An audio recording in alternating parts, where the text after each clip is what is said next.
गणाधिवासनाय नमः गणपति मूर्धजे नमः वामेशानुकरेण मुष्टिसहितो इष्टार्थसिद्धिप्रदं वेगे चोदकपल्लवे परगदे मुक्तारभूषाकृतिम् गणपतये नमः मूलमन्त्रेण वाक्य आवाहन स्थापन निदाननिरोधन कुन्दन अवकुन्दन कालत्रयेभ्येन आशाङ्कुसमुद्रां प्रदस्य वाद्याचमनार्घ्यानि दत्त्वा स्नानात्पसारान् निधाय अनानन्तरमाचमनीयं समर्प्य ॐ मूर्धगणपतये नमः हरिद्रा महागणपतये नमो नमः नानाविधपरिमल वस्त्रपुष्पाञ्जलिः घोरेभ्योदघोरेभ्यघोरघोरधरेभ्यः सर्वसर्वेभ्यो नमस्ते आचरणार्थं धूपः स्वास्थ्यं प्रवक्तसंयुक्तं मन्दिनायोजितं मजानं मङ्गलं दीपं त्रैलोक्यविरामः भगवताभ्यां नमः भूर्भुवस्वाहा गङ्गणपतये स्वाहा पूगीगुणसमायुक्तं आहल्लीतलेरुतं कर्पूरपूर्णं युक्तं ताम्बूलं प्रतिगृह्यताम् कदलीफल ताम्बूल नालिगण्डत्वय फलवर्गानञ्च वृत्तिवर्गानञ्च निवेदयामि नैवेद्यानन्तरम् आचमनीयं समर्प्य श्रीगणेशाय मङ्गलं नमो गणपतये नमो गणपतये नमः प्रभुवे नमस्ते बोधराय गन्धाय विघ्नविनाशनाय श्रीवरदमूर्तये नमो नमः दिव्यमङ्गलकर्पूरज्योतिः ஓதுன்னாக அந்தனரானோ அடிபரவ மங்குமதீர்த்தவள் மாட வீரி மருகநீலா பீஜ ஓம் ஞானாய நமः ओम वैराग्याय नमः ஓம் ஈஸ்வர்யாய நமः ओम पद्माय नमः मध्ये ஓம் கருணாசனாய நமः ओम वरुणमूर्तये नमः नागपासकर श्रीमान् अकर्वाहकलेश्वर पूजागृहाणमद्युग्रं सानिध्यं गुरुसन्ततं घोरेभ्यो घोरघोरघोरघोरधरेभ्यः सर्वेभ्यो नमस्ते यस्तु रुद्ररूपे वरुणाय नमः भीतुं साध्यं त्रिभक्तिसंयुक्तं मलिनायोजितं मया गृहाणं मङ्गलमर्प्य ॐ वरुणो वै भुविन्द्राक्षस्य मूर्तं जुहोरि एतद्वै वरुणस्य रूपं रूपेणैव वरुणमवजरते वरुणाय नमो नमः दिव्यमङ्गलकर्पूरज्योतिः दक्षिणा बृहस्पतिर्ददाव कुम्भबन्धो ब्रुबन्धो रुद्ध्यास्महव्ये नमः सत्या पुण्यागं समृद्धिः सुमङ्गर्मा श्री महादेवी प्रियदां भगवान् श्री महावाराख्याजयः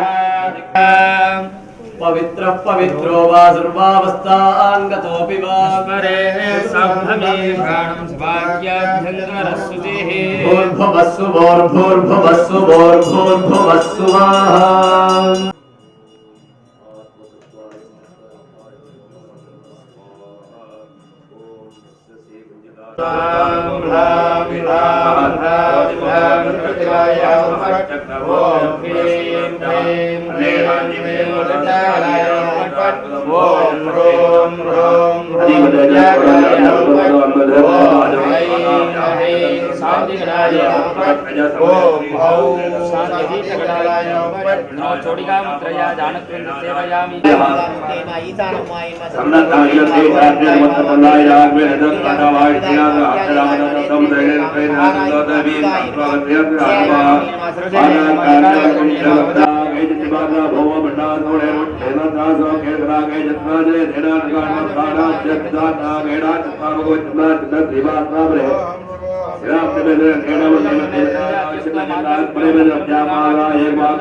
श्रीवाराही सहस्रनामम् ॐ ऐं ग्लौं वाराह्यै नमः ॐ ऐं ग्लौं वामन्यै नमः ॐ ऐं ग्लौं वामायै नमः ॐ ऐं ग्लौं बगलायै नमः ॐ ऐं ग्लौं वासव्यै नमः ॐ ऐं ग्लौं वसवे नमः ॐ ऐं ग्लौं वैदेह्यै नमः ॐ ऐं ग्लौं विरसुवे नमः ॐ ऐं ग्लौं बालायै नमः ॐ ऐं ग्लौं वरदायै नमः ॐ ऐं ग्लौं विष्णुवल्लभायै नमः ॐ ऐं ग्लौं वन्दितायै नमः ॐ ऐं ग्लौं वसुधायै नमः ॐ ऐं ग्लौं वस्यायै नमः ॐ ऐं ग्लौं व्यात्तास्यायै नमः ॐ ऐं ग्लौं वञ्चिन्यै नमः ॐ ऐं ग्लौं बलायै नमः ॐ ऐं ग्लौं वसुन्धरायै नमः ॐ ऐं ग्लौं वीथिहोत्रायै नमः ॐ ऐं ग्लौं वीथिराजायै नमः ॐ ऐं ग्लौं विहायस्यै नमः ॐ ऐं ग्लौं गर्वायै नमः ॐ ऐं ग्लौं खनिप्रियायै नमः ॐ ऐं ग्लौं काम्यायै नमः ॐ ऐं ग्लौं कमलायै नमः ॐ ऐं ग्लौं काञ्चन्यै नमः ॐ ऐं ग्लौं रमायै नमः ॐ ऐं ग्लौं धूम्रायै नमः ॐ ऐं ग्लौं कपालिन्यै नमः ॐ ऐं ग्लौं वामायै नमः ॐ ऐं ग्लौं कुरुकुल्लायै नमः ॐ ऐं ग्लौं कलावत्यै नमः ॐ ऐं ग्लौं याम्यायै नमः ॐ ऐं ग्लौं आग्नेयै नमः ॐ ऐं ग्लौं धरायै नमः ॐ ऐं ग्लौं धन्यायै नमः ॐ ऐं ग्लौं दायिन्यै नमः ॐ ऐं ग्लौं ध्यानिन्यै नमः ॐ ऐं ग्लौं ध्रुवायै नमः ॐ ऐं ग्लौं धृत्यै नमः ॐ ऐं ग्लौं लक्ष्म्यै नमः ॐ ऐं ग्लौं जयायै नमः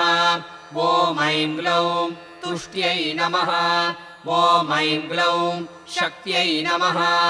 ॐ ऐं ग्लौं मेधायै नमः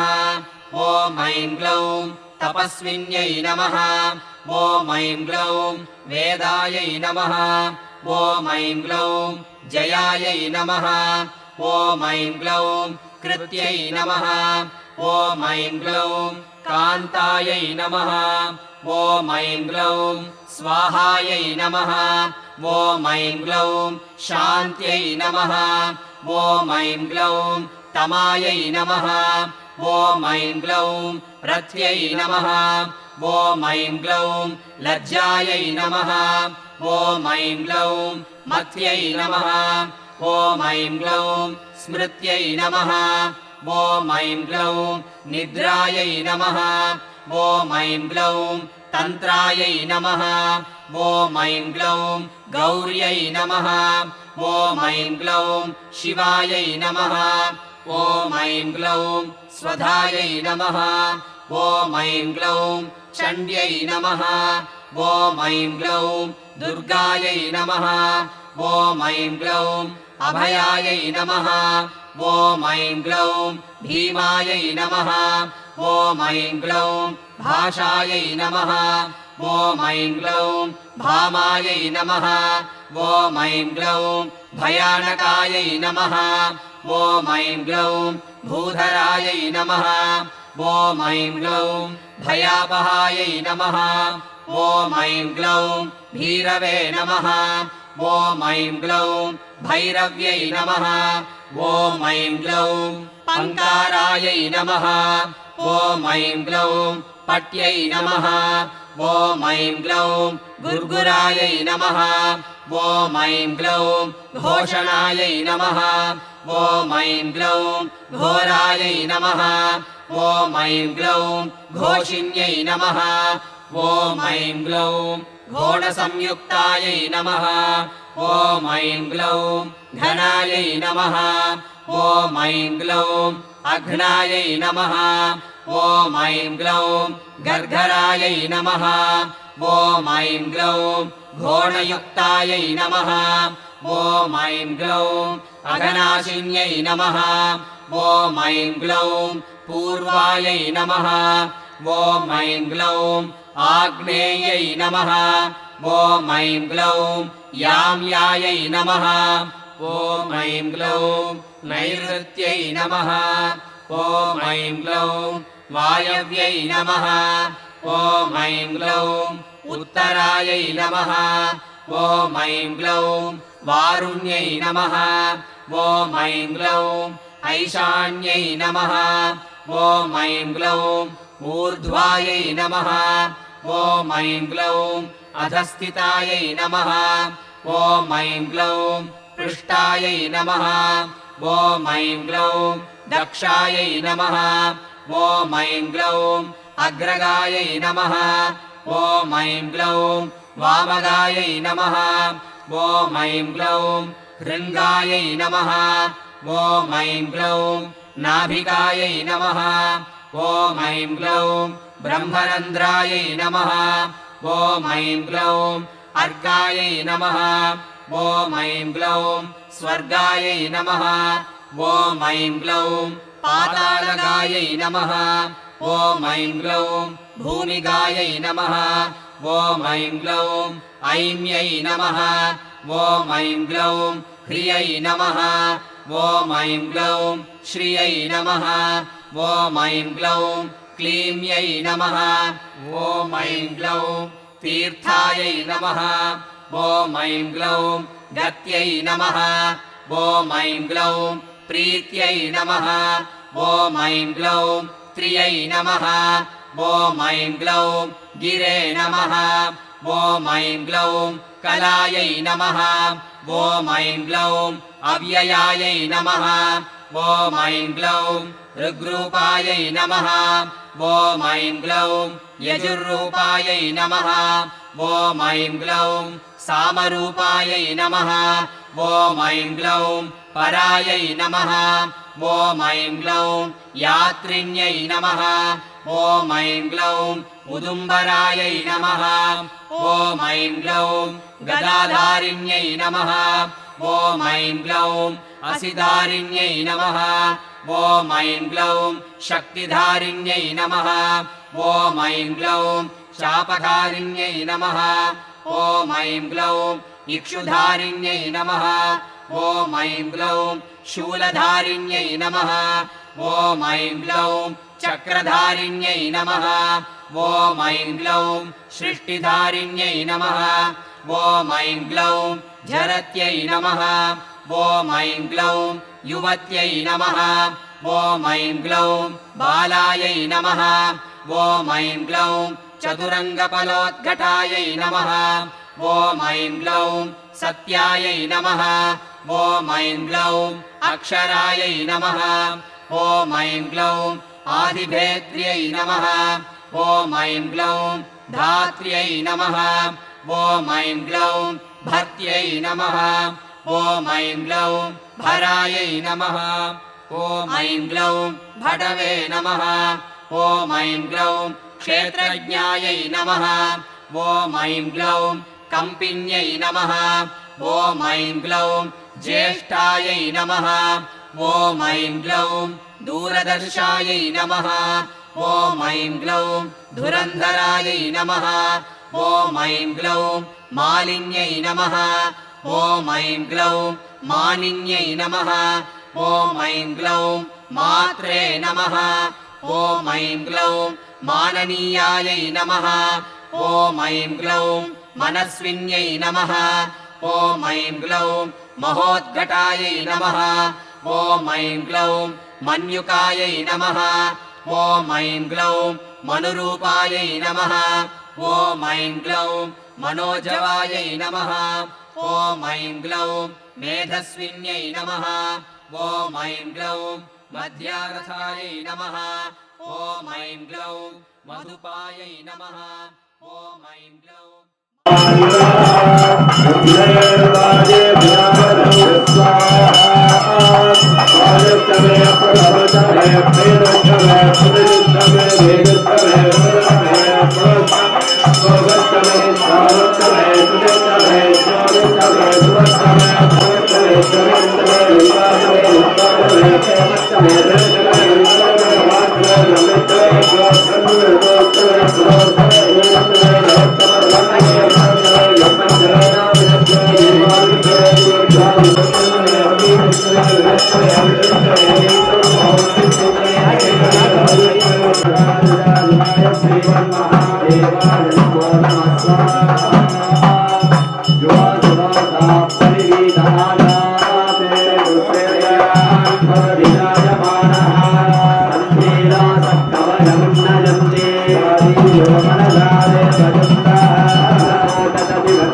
you.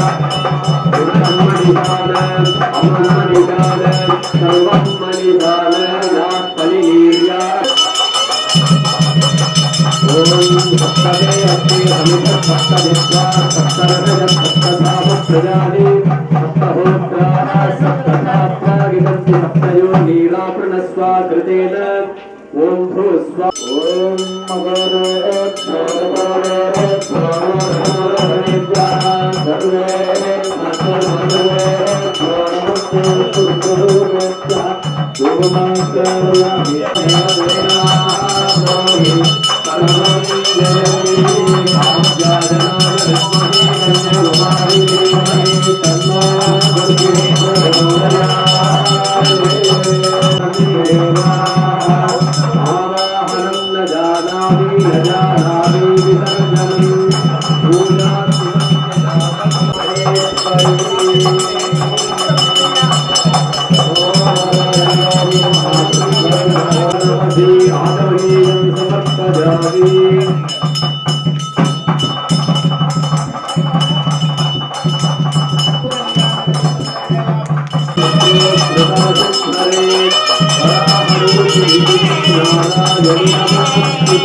வாராகி பைரவர் கல்யாண மண்டபத்தில் வாராகி பைரவர் கல்யாண மண்டபத்தில் போஜனம் செய்ய வாருங்கள்.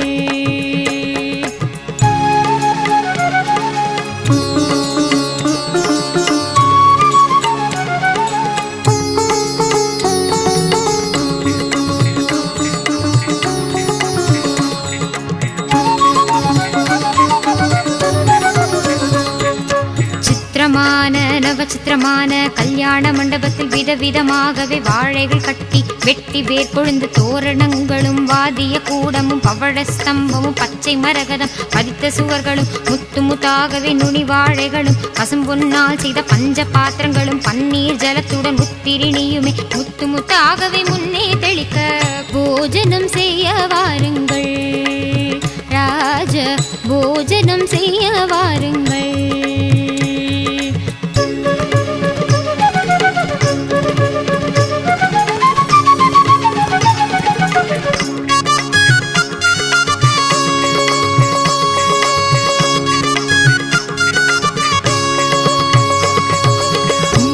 சகல தேவர்களும் கூட அன்னை பார்வதி ஆதி பராசக்தி அருந்ததி இந்திராணி அகல்யா கௌசல்யா திரௌபதி சீதா காரமண்டோதரி இந்திர தேவி ரம்பை திலோத்தமை கந்தர்வ பத்தினி கிங்கிரன் தேவி அஷ்டதிக்பாலர்கள் பாரியாளுடனே சப்த மகாமுனி ரிஷி பத்னிகளும் பந்தடித்தார் போல பட்டுகள் கட்டி எஜ்ஜமெட்டிகள் கல்லு கல்லு என பசும்பொன் கட்டிலே பாயசங்கள் எடுத்து பரிந்து பரிந்து பரிமாறிட வந்தார். போஜனம் செய்ய வாருங்கள்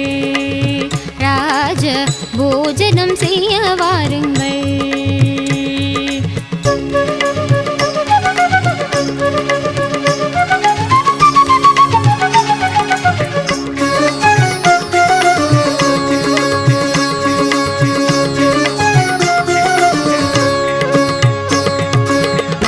பச்சடி தேங்காய்ப்பு கோசுமலி வெள்ளரிக்காய் கிச்சடி பரங்கிக்காய் பச்சடி விதவிதமாகவே வத்தல் அப்பளம் பாங்குள்ள கூட்டு டாங்கர் பச்சடி பாவக்காய் கசக்கல் கத்தரிக்காய் துவட்டல் வாழைக்காய் வறுவல் வாழைப்பு துருவல் முன்பொருக்கு சுகமான சம்பா அரிசி என மொத்த பருப்பும் புத்தொருக்கு நெய்யும். போஜனம் செய்ய வாருங்கள் ராஜ போஜனம் செய்ய வாருங்கள்.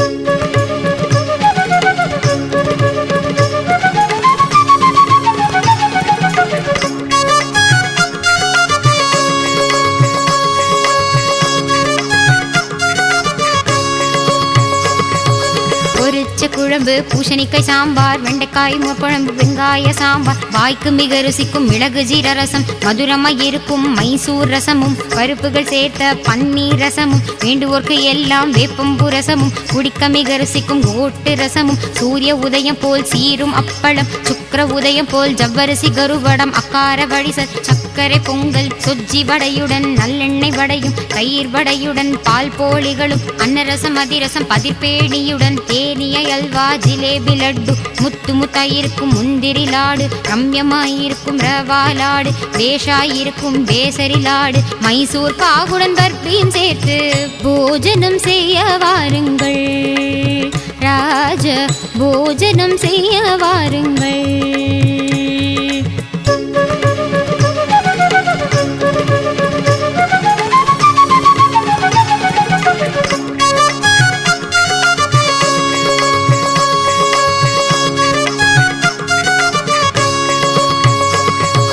குடித்தண்ணி வர்க்கங்கள் பச்சை வாழைப்பழம் தேன் கதலி பழம் செவ்வாழைப்பழமும் நேந்திரம் பழத்துடன் பாம்பழ தினுசுகள் பலாப்பழத்துடன் அன்னாசி பழமும் ஆடி பரிமளிக்கும் ஆடை தயிர் வெண்ணெய் அங்காமல் சேர்த்து பஹலாபாத்தும் பல தினுசாக சித்திர அன்னங்களும் ரஞ்சிதமாகிய கிஞ்சி ஊறுகாய் வெடுக்கென கடிக்கும் மாவடு ஊறுகாய் பந்தியில் பரிமாறினார்.